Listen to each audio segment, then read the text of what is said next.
사도신경 고백하면서 새벽 예배 하나님께 드리도록 하겠습니다. 전능하사 천지를 만드신 하나님 아버지를 내가 믿사오며 그 외아들 우리 주 예수 그리스도를 믿사오니 이는 성령으로 잉태하사 동정녀 마리아에게 나시고 본디오 빌라도에게 고난을 받으사 십자가에 못 박혀 죽으시고 장사한 지 사흘 만에 죽은 자 가운데서 다시 살아나시며 하늘에 오르사 전능하신 하나님 우편에 앉아 계시다가 저리로서 산 자와 죽은 자를 심판하러 오시리라. 성령을 믿사오며 거룩한 공회와 성도가 서로 교통하는 것과 죄를 사하여 주시는 것과 몸이 다이 사는 것과 영원히 사는 것을 믿사옵나이다. 아멘.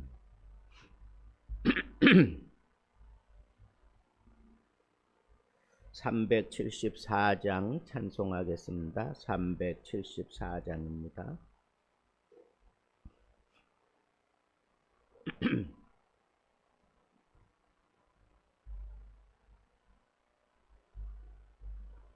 나의 믿음 약할 때에 주가 붙드네. 마귀 나를 꾀일 때 주가 붙드네. 나를 붙드네. 나를 붙드네. 사랑하는 나의 주 나를 붙드네. 우리 구주 아니면 서지 못하네. 나의 사랑 식을 때 주가 붙드네. 나를 붙드네. 나를 붙드네. 사랑하는 나의 주 나를 붙드네. 나를 귀히 보시고 항상 붙드네. 구원 얻은 사람을 항상 붙드네. 나를 붙드네. 나를 붙드네. 사랑하는 나의 주 나를 붙드네. 나의 영혼 약할 때 주가 붙드네. 피를 흘려 샀으니 주가 붙드네. 주가 붙드네. 나를 붙드네. 사랑하는 나의 주 나를 붙드네. 아멘. 계속해서 오늘은 사도행전 23장 1절부터 10절 말씀 보도록 하겠습니다. 사도행전 23장 1절부터 10절입니다.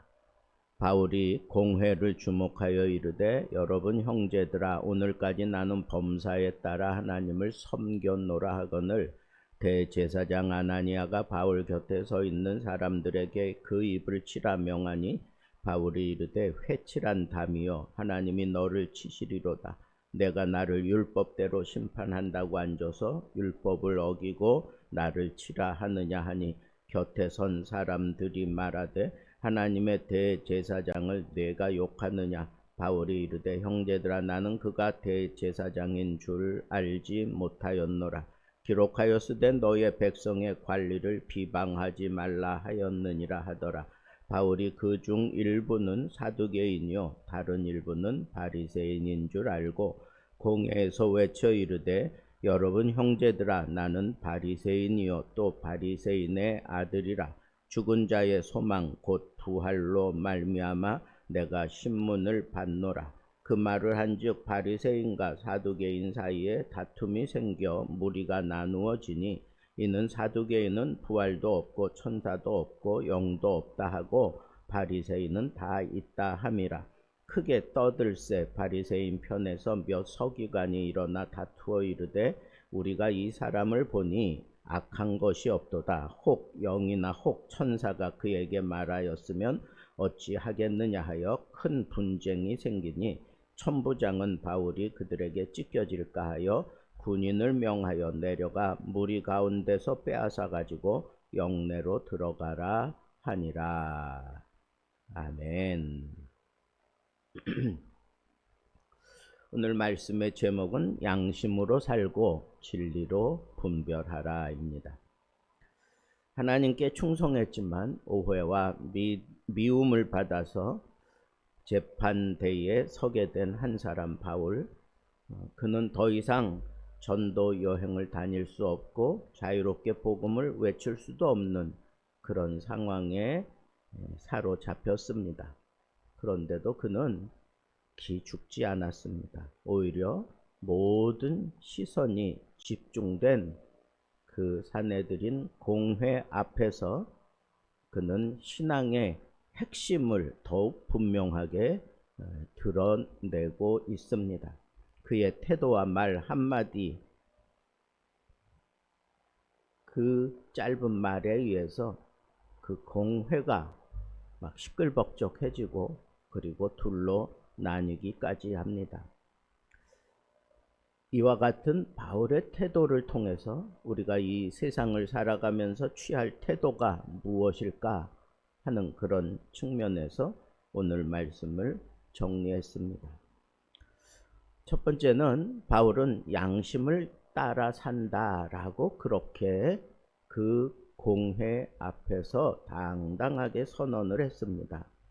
나는 오늘까지 범사에 양심을 따라 하나님을 섬겼다라고 그렇게 얘기했습니다. 이 얘기를 들을 때 너무 기가 막히니까 대제사장이 곁에 있는 사람을 향하여 저 입을 쳐라 그렇게 얘기를 합니다.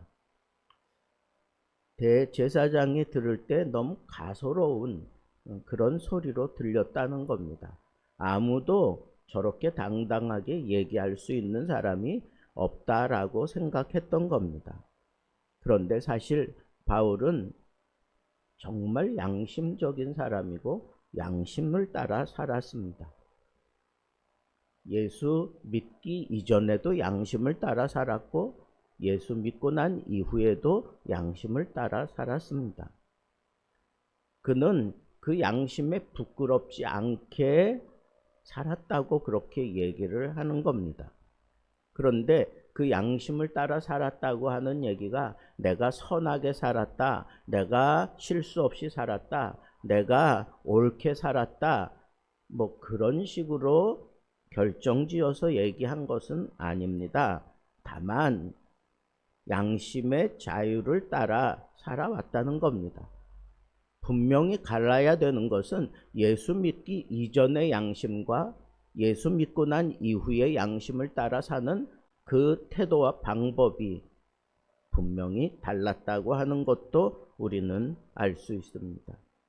얼마든지 예수 믿기 이전에도 양심을 따라 살 수 있다는 겁니다.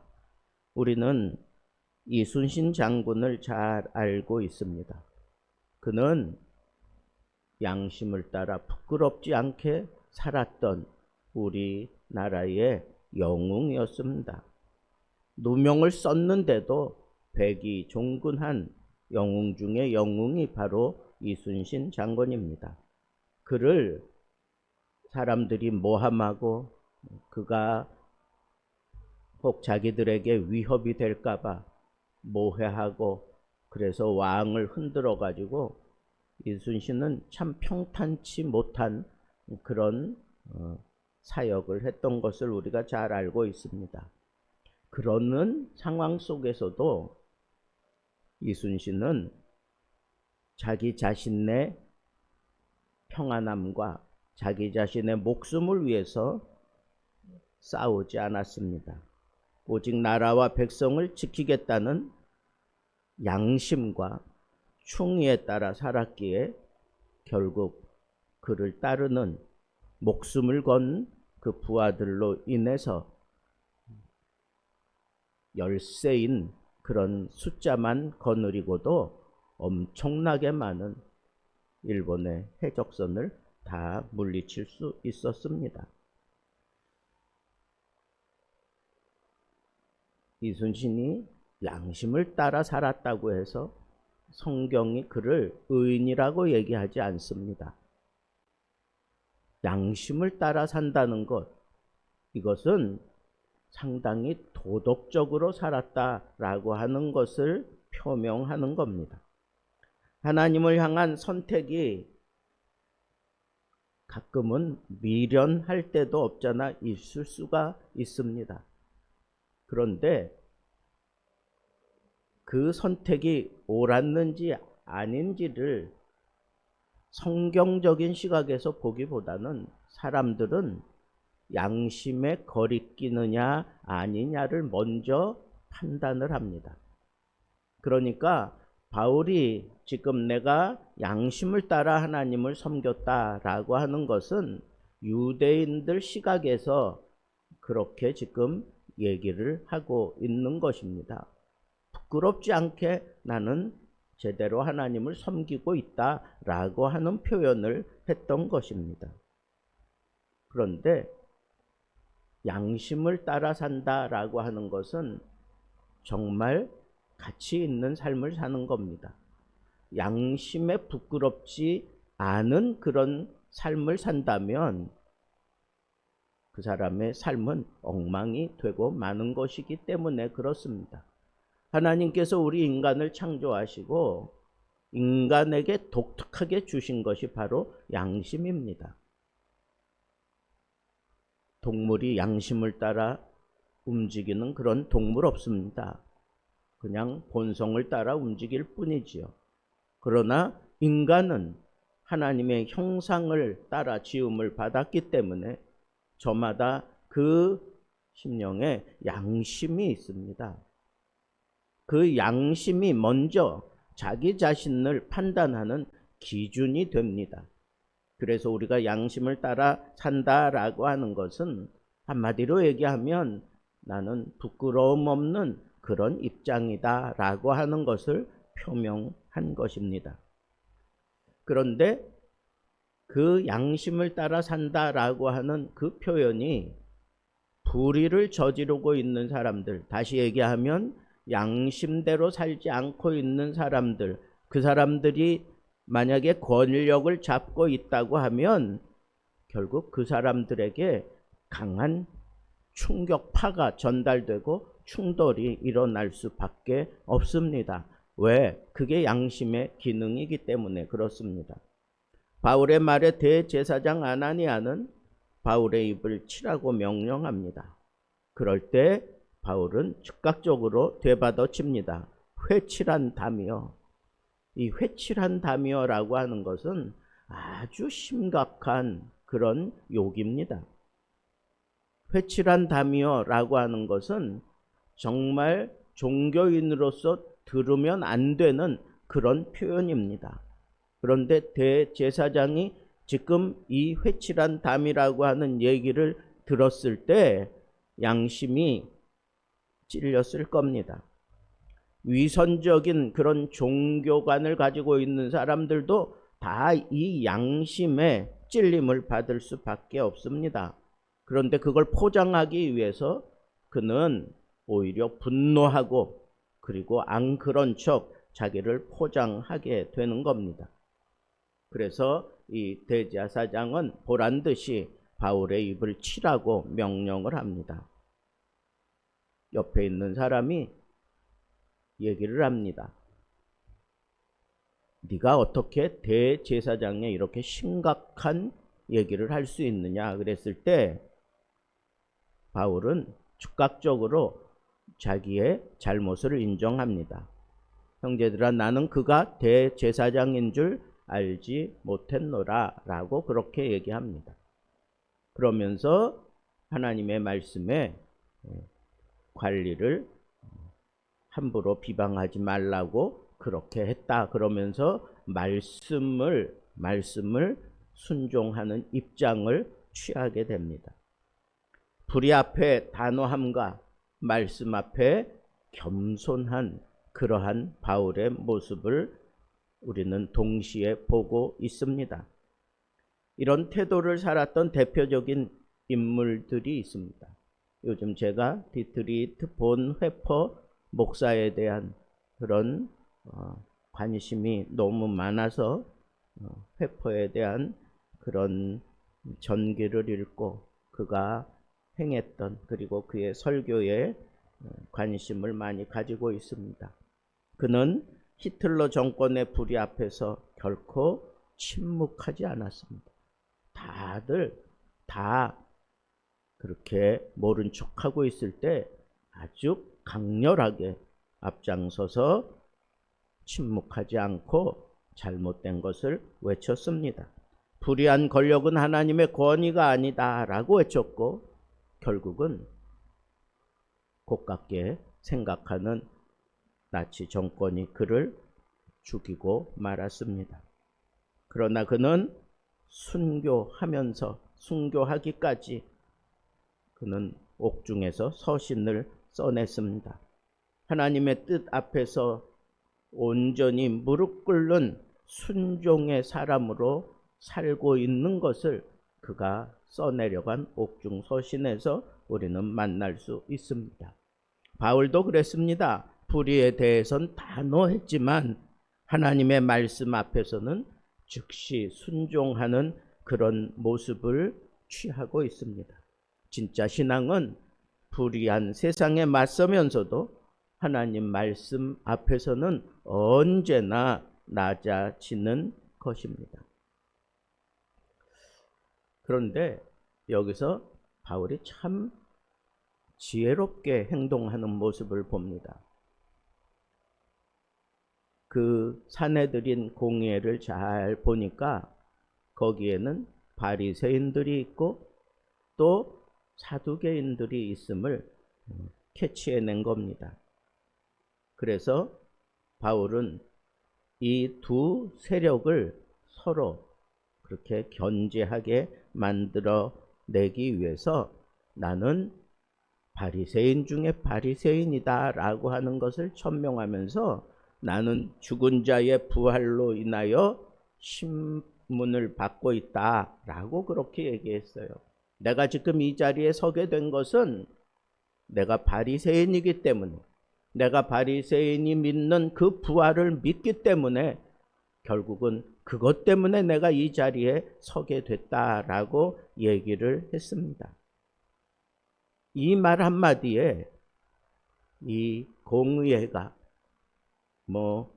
크게 변론을 하는 그런 상황으로 바뀌고 아주 심각한 그런 대립이 일어나게 됩니다.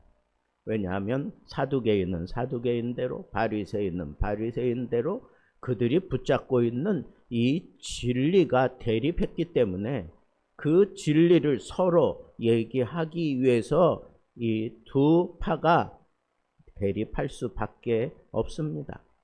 바울은 그렇게 될 것을 겨냥하고 한 말입니다.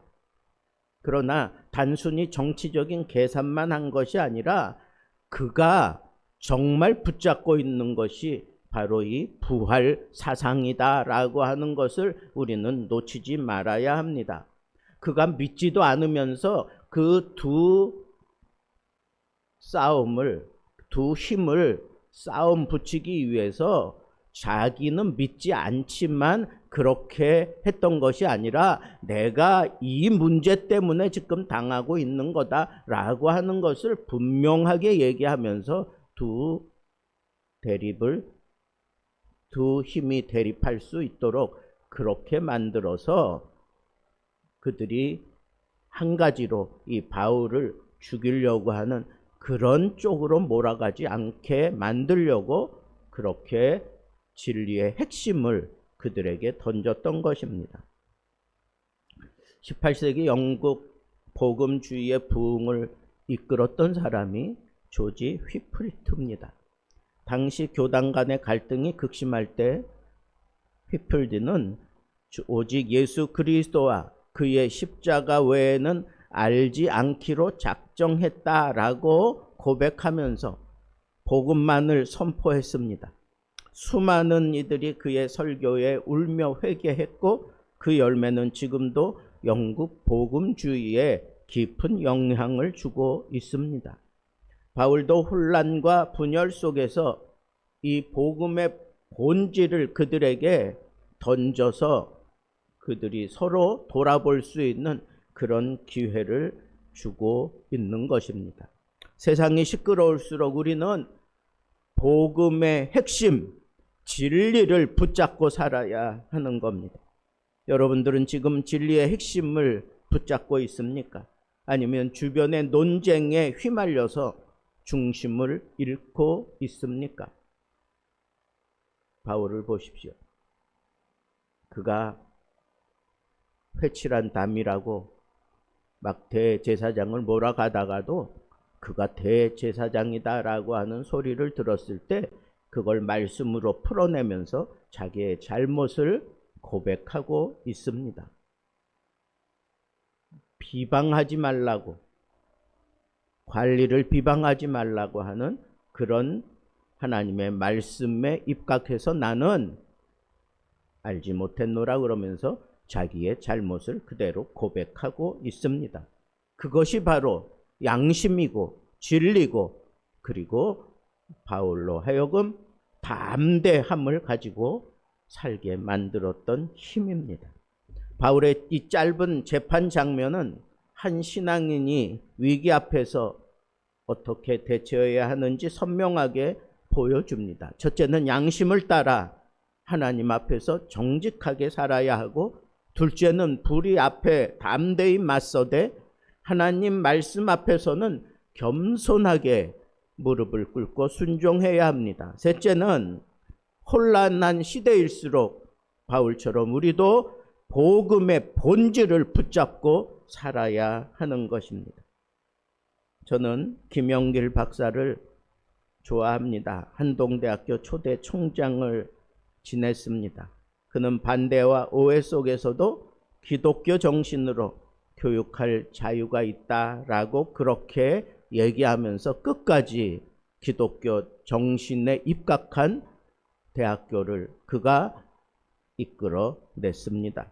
바울처럼 본회포처럼 휘필드처럼 진리와 양심, 복음을 따라 담대하게 살아가는 사람들이 지금 우리 주변에도 얼마든지 있고, 김영길 박사처럼 소신을 굽히지 않고 꿋꿋하게 지켜내면서 대학교를 기독교 정신으로 그렇게 지켜가는 사람들도 있습니다. 물론 지금은 상당히 여러 가지로 힘들고 어렵고 우리 한국의 정세에 따라서 지금 대학교마다 상당히 큰 혼란을 겪고 있었지만, 그래도 이런 심각한 상황 속에서도 바울처럼, 김영길 박사처럼, 조지 휘필드처럼 우리가 양심을 따라 진리를 붙들고 그리고 겸손한 모습으로 살아간다면 우리는 언제나 담대할 수 있습니다. 세상이 아무리 난리 법석을 떤다고 할지라도 우리는 담대하게 복음을 외치는 그런 사람으로 서게 될 것입니다. 오늘도 양심을 따라 진리를 따라 담대하게 살아가십시오.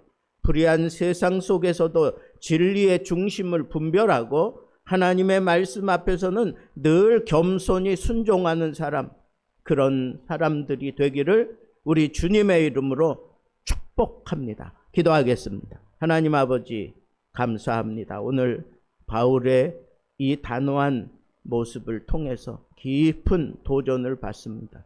하나님, 우리도 양심을 따라 진리를 붙들고 담대하게 외치며 살아갈 수 있는 그런 사람들이 다 되기를 소망합니다.